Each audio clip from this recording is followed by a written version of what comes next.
And welcome, ladies and gentlemen, to podcast number 4 of Kestra Private Wealth Services Out Loud. I am joined today by the co-founder of Bespoke Investment Group, Paul Hickey. Paul, welcome. Good to be here, Rob. Thanks for having me. It's good to have you here. You're here joining us at our symposium during the Ascend event, and we're really happy to have you as part of the program. Yeah, it could be a little warmer, but...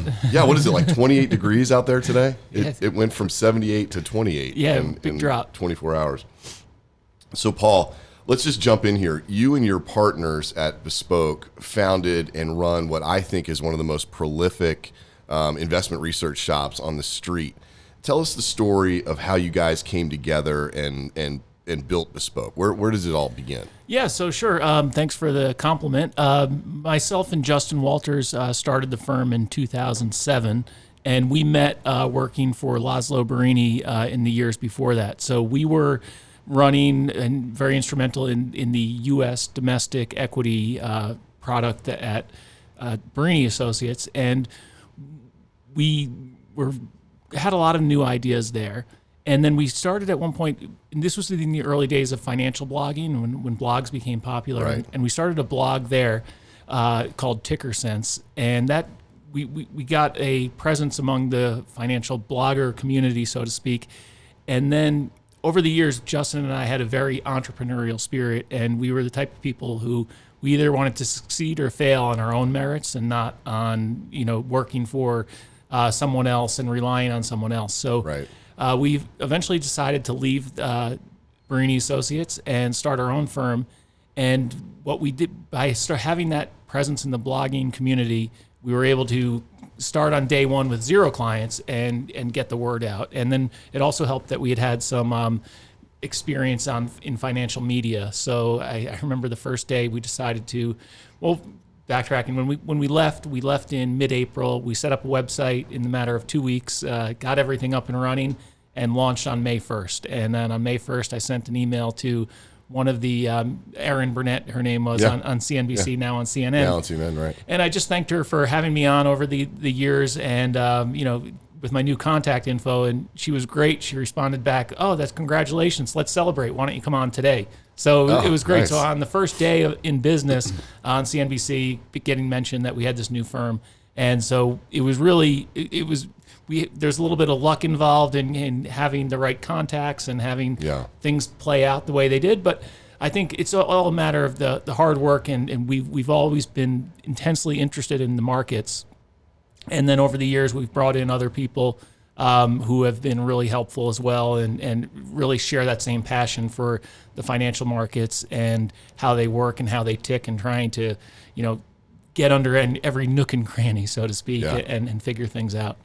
That's a great story. And I mean, I'd love to go on a tangent and talk about Laszlo and, his 100-pound brain. He's a name that is very familiar to people on Wall Street. We learned so much there. I'm sure. And what we learned from him is just to looking at things in, trying to take a unique aspect and don't follow the herd, what the herd has been, what the herd's looking at, and try and say, all right, well, what makes them so smart? Why is that right? And then come around and try and get to that conclusion from a different angle. And if you can arrive that way, through a different path, then maybe that path is the right way. But if everyone's just on the same path, chances are you're wrong. Exactly. Yeah, that's a good point. And we've talked about luck on this podcast before too, like luck in business.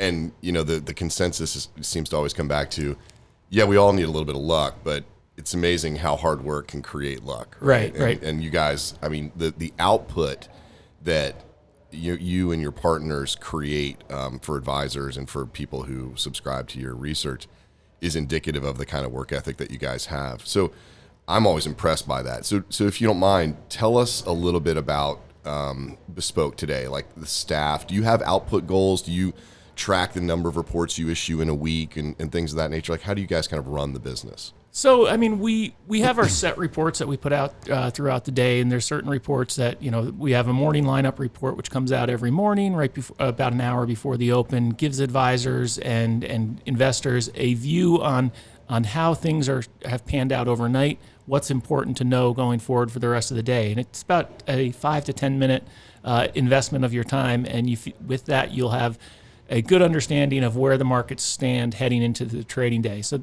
we have our set reports, and then we have a closer report at the end of the day, which is, recaps the day. Throughout the day, though, it's just a matter of, there's certain things, certain longer-term trends that we'll address in our reports. But then as things change and events change, we'll act accordingly. Back in early January, when we had the drone strike on the Iranian general, one of the things we looked at was looking back historically at similar type missile events in the Middle East and what their impact on the oil market was and the financial markets. Just this week, in the last 2 weeks, we're looking at viruses, right? And so we're always, when things come up, we like to call ourselves the Elias Sports of the financial markets. And for those who aren't aware of Elias Sports, it's when you're watching a baseball game or a football game, and they say, well, this third baseman makes errors, this many errors on turf, but this many errors on natural surfaces. So we try and have those statistics and more, and we try and have them ready. So when an event does come up, we can produce some content on it and give people the data to back up what our views are and why we think the market's going to be doing a certain thing. And you guys don't typically come with a real solid sort of call, right? I mean, what you do is sort of lay out the landscape and let the reader sort of draw their conclusions from that. It's typically what I see. So one of the negative feedback, not necessarily negative, the feedback we get sometimes from some people is, I want you to tell me which stocks to be buying or what to be doing. But some people just want it on a silver platter, right? Like, don't make me think. Just tell me what you think. Right. And I mean that we're all right with that criticism, because when we're giving we are, rather than be necessarily opinionated, we want to present the data and let the data do the talking. Right. And then, we will have a view. Everyone has to have a view on something, but we're not going to let, say, our political views or our overall views on another subject impact our market-based calls. We're letting the data do the talking. And I think in that respect, if people don't agree with it, they don't have to agree with it. But this is the facts that we're showing. And if they have a problem with it, they have a problem with it. And then they may have good reason why they think we're wrong, and that's fine. You're creating like an objective space with the data, right? And then letting the reader make their own conclusions based on what they see. Right. Give people a blueprint of what to expect, a baseline, and then people can go accordingly. I think that's super unique in this space, and frankly, very well well needed, and I regard it very highly. Well, thanks. So is just real quickly though, is that a byproduct of Brainy in your time there, or is that part of the reason that you left? Because I don't know what his typical style would be. Yeah, so I remember when I first started working there, mentioning a specific stock, like recommending a stock, and then he was asking my views on it, why I was saying it, and I had a pretty lame answer, and then so and it didn't go over too well. Yeah, so he wanted to see facts and a well-reasoned explanation behind it, and I think his philosophy was very much similar to ours, that let the data do the talking and let investors or advisors or whoever's consuming the information come up with their own conclusions. Got it. So let me step back kind of 2 more steps maybe. Yeah, sure. In your backstory. So when did you start knowing or seeing a path for yourself in this business? And were you that guy in high school that picked up the Wall Street Journal or was online researching stocks or what have you? Or is this something that you came to later and maybe from an alternate path? Well, no, I'd say it started really early. So my father was a financial advisor. I'm the youngest of 7 kids, and all my older siblings had an interest in the stock market. Got it. At holiday dinners, we were talking about, at Christmas dinner, we would be talking about where we thought the S&P was going to be closing, or the Dow would close the next year. And okay, so you grew up in the bubble, basically. Yeah, and I saw I did a class trip to the New York Stock Exchange when I was in 2nd grade, and I thought it was the coolest thing I had ever seen. Well, who doesn't? Yeah, it's pretty amazing. But and then just getting back to steps 2, we were talking before, it takes a lot of luck and it takes a lot of hard work. It also takes support. I remember when the day Justin and I decided that we were going to be leaving Barini, I came home to tell my wife, and I'm like, I have some news for you, honey. And she's like, oh, I have some news too. And I go, well, you go first. And she's like, I'm pregnant.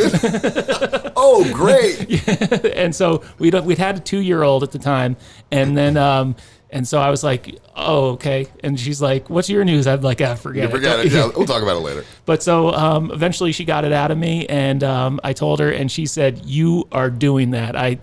You will regret it for the rest of your life. Great. So we'll figure it out. Yeah. That's super. Well, so that's, that's plays a big role. That's the kind of person you want in your corner. Yeah, right? Definitely.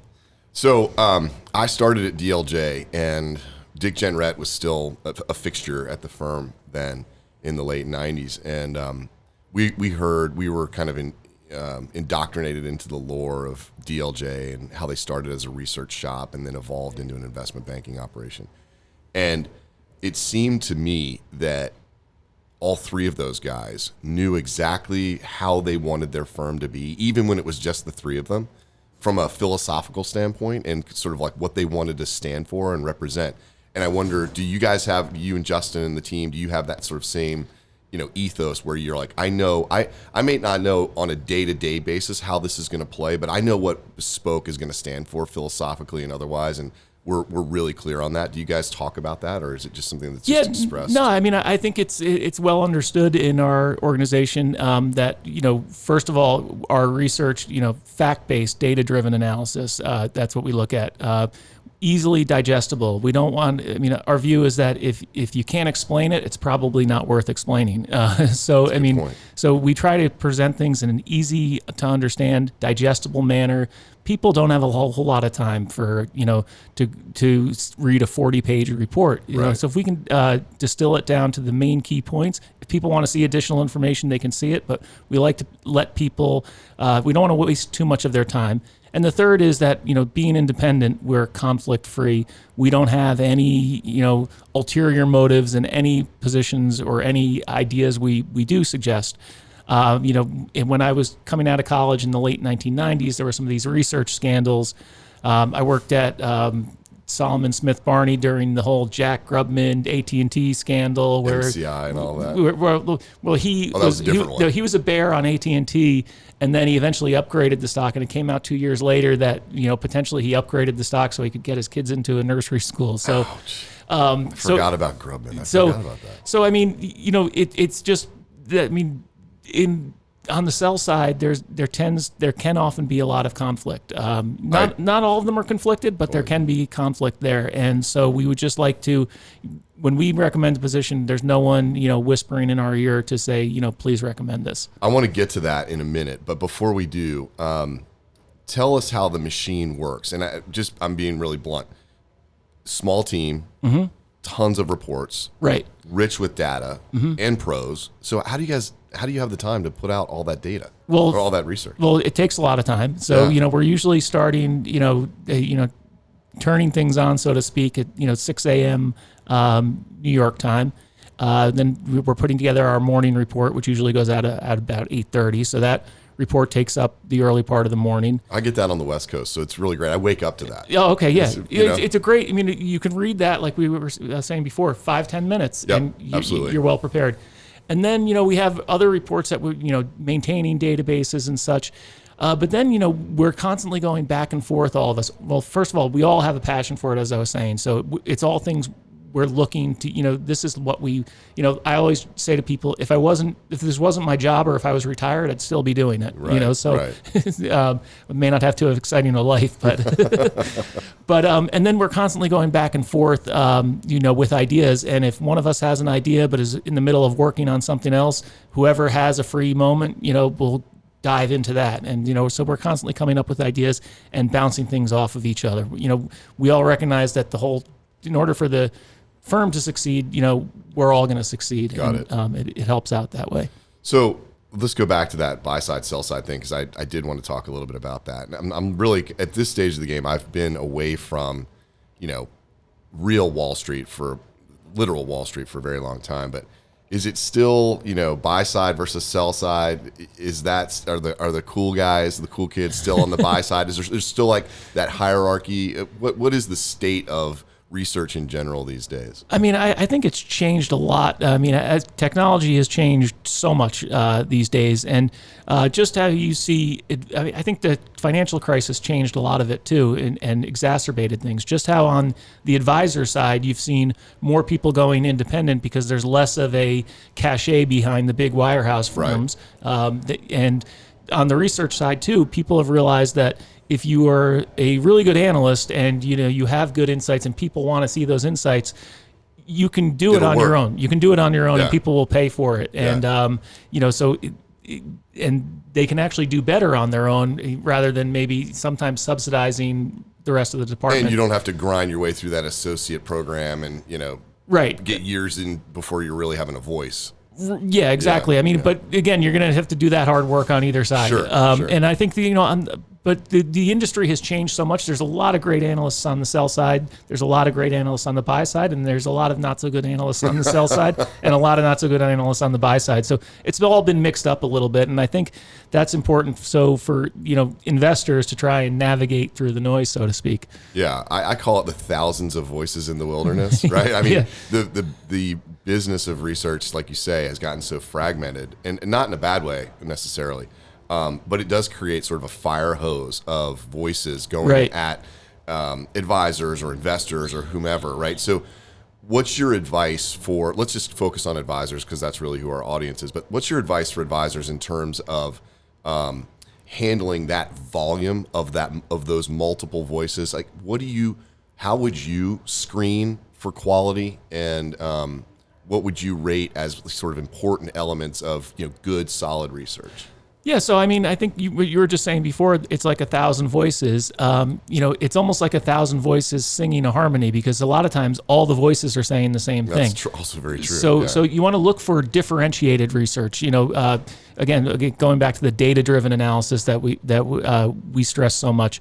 But you want to look for unique ideas. When everyone's saying the same thing, look for something that's maybe off the beaten path a little bit, and for people who make reasoned arguments. They're not trying to sell clicks, and they're just making well-reasoned analysis or compiling well-reasoned thoughts of other people together, and aggregating it, so to speak. So I think you want to do that, and concise. Again, getting back to the whole easily digestible format. We don't have a lot of time to go through all these voices, let alone read 40-page reports every morning by them.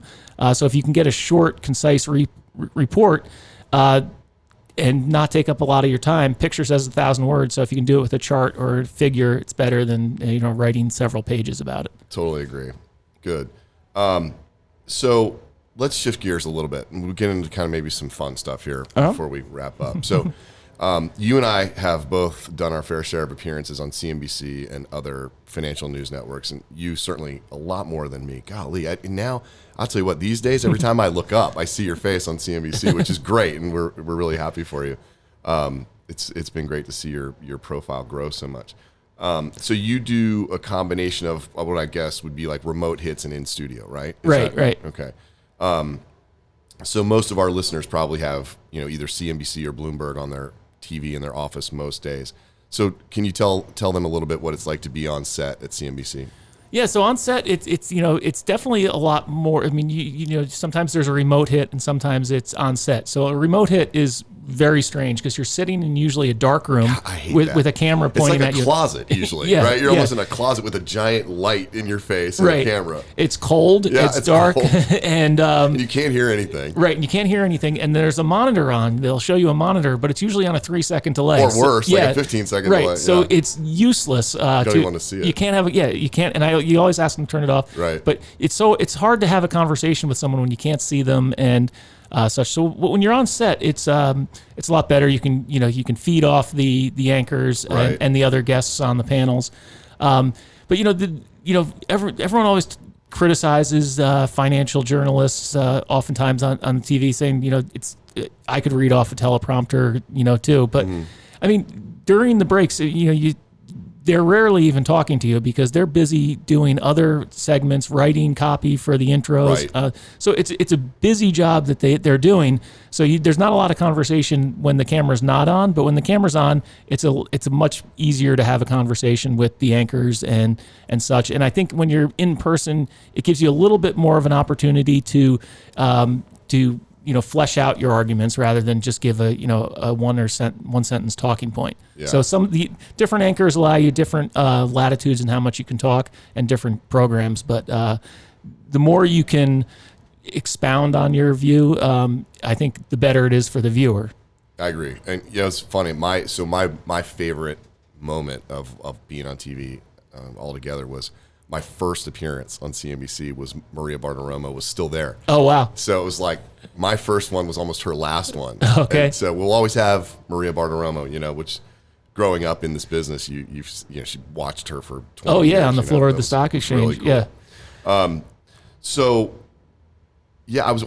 Well, getting to funny stories. Yeah, that's what I wanted to say. There's so many. What I wanted to say first though was, I think to your point, a lot of people don't understand that there's not a bank of analysts writing that copy for those folks. That they are genuinely intelligent people who are in the markets and know what's going on, and they're writing most of what they're reading. Right? Oh yeah, definitely. So yeah. I just I think for anybody who's not clear on that, they're not just talking heads for lack of a better way. No, certainly not. The first time I was ever on CNBC, I was so nervous. It's not fun. And I was on a remote hit, so I didn't even, you weren't getting any.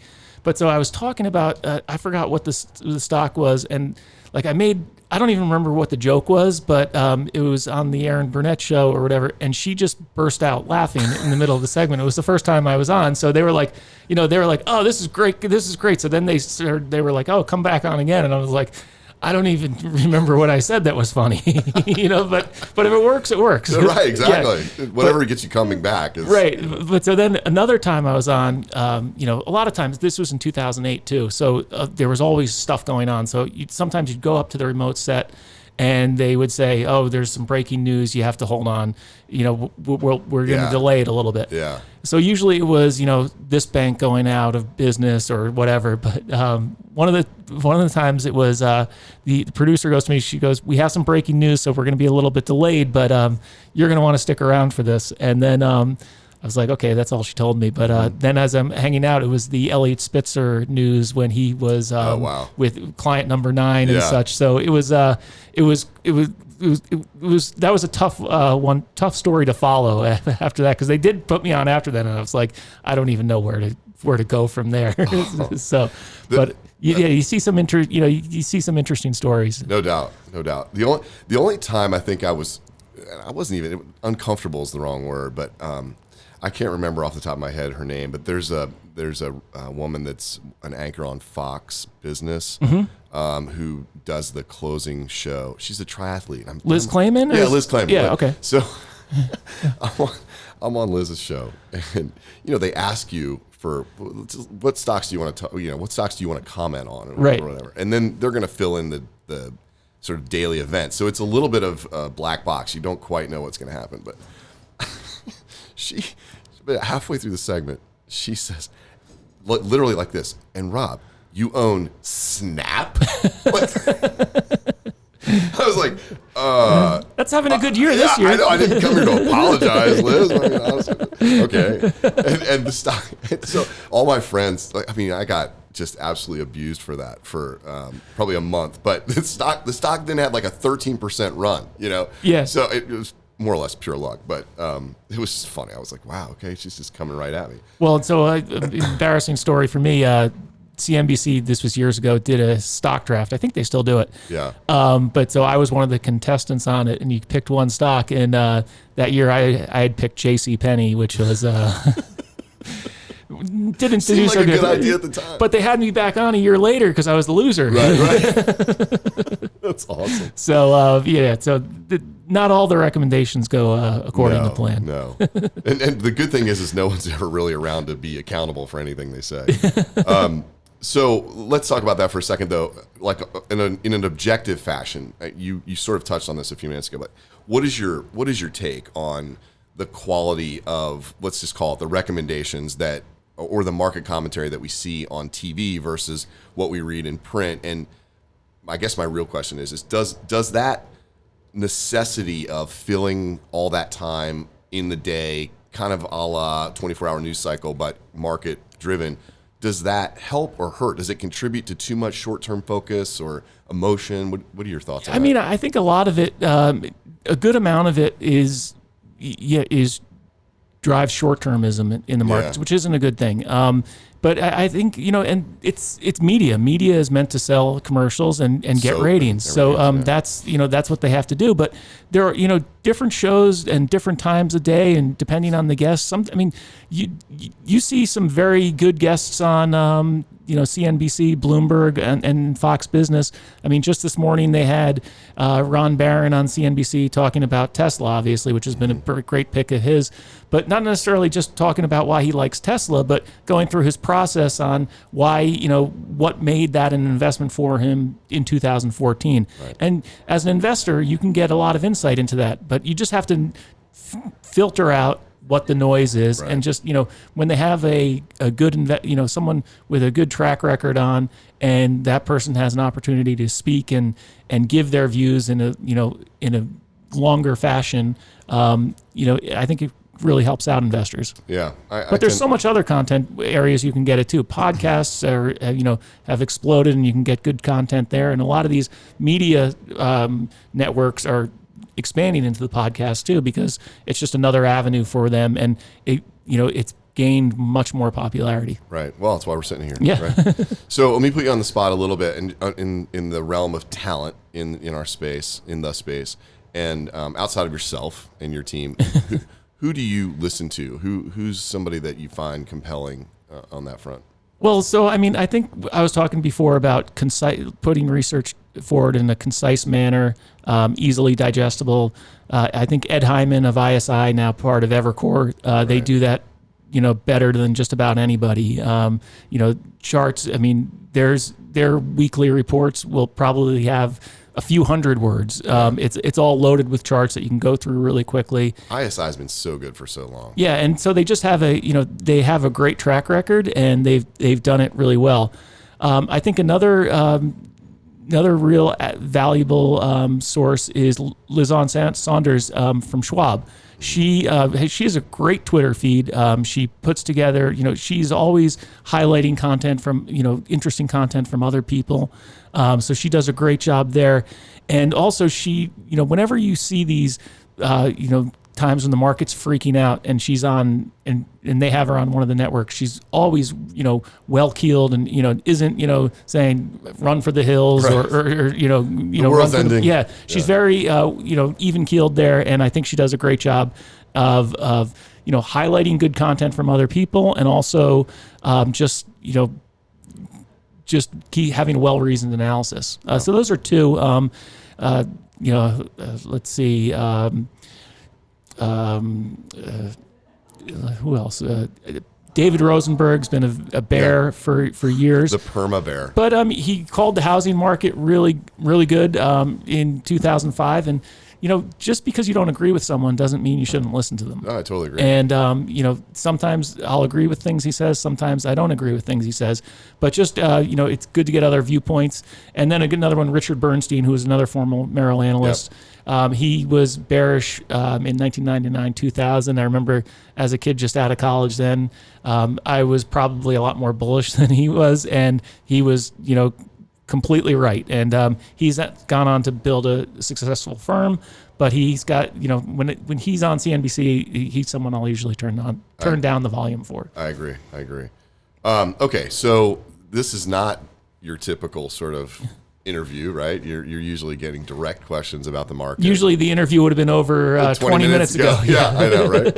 I like that. That's what's so great about podcasts, is that you can really do a more long format. Definitely, yeah. And dig into things. And I think people are curious about you and your firm and your all of your success. So, but on that note, we couldn't let you go without talking markets briefly. So let's just kind of keep it simple. We're in the second month of 2020. We've got a laundry list of things that are all, as usual, that are threatening the market. Mm-hmm. Shall we say? But that list is just an ever-changing list of 5 things, right? So we never are in a time where we don't have that sort of stuff. Coronavirus, Iran, Iraq, all that stuff. But having said all that, what is your view of the road ahead for 2020, election, politics, and influence and all that stuff? Yeah, so I mean, heading into the year, our overall view was, what we do every year and throughout the year is we just try and look at all the different aspects of the market things that can impact the market, and come up with the pros and the cons and weigh them accordingly. And heading toward the end of last year, it was pretty evenly matched between pros and cons. And so when we say that to people, they'll say, "Oh, so you're looking for nothing in the market this year?" Well, no, because if you have a pretty neutral stance, neutral for the market, when the market rises on average, usually high single digits, 6-7%. So we see there's nothing there to suggest that the market can't have at least an average year. And usually, if you do have a positive year, you usually end up seeing close to 10%. So you could. Our view right now is definitely on the more positive side of things, seeing gains for the market overall. As going to the elections, the pattern throughout those years historically is you tend to see volatility in the first half of the year as the candidates are shaking out, falling out of favor. And then towards the second half of the year, things start to pick up in the market as, the candidates are known. People just the market tends to figure out who's going to win and then rallies on that. As far as the coronavirus is concerned, we look back at, there's a lot of different periods people have been pointing to over the last 2 weeks. But I think SARS in 2003 and the Ebola scare in 2014 are the most similar.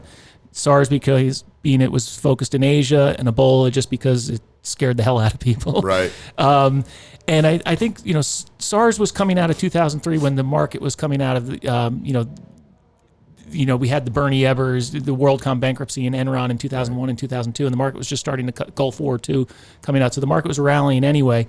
So that's not the greatest comparison. So I think it's more the Ebola. But both periods, the important thing is that when you look at the peak of the market from when the scares first came, during SARS, we dropped 15%. During Ebola, we dropped about 7.5%. But within 80 trading days, the market was back at those new highs again. So there are short-term scares for the market, and unless you're really trying to trade the markets, it's probably better just to sit back and wait. Ride it. Yeah, just ride it, because especially if you're in a taxable account trying to sell positions, implying taking the tax hit, it's not worth it. Yeah. Well, good. All right. This has been fun. I think that's probably a good note to end on. Okay, perfect. My guest today has been Paul Hickey, co-founder of Bespoke Investment Research.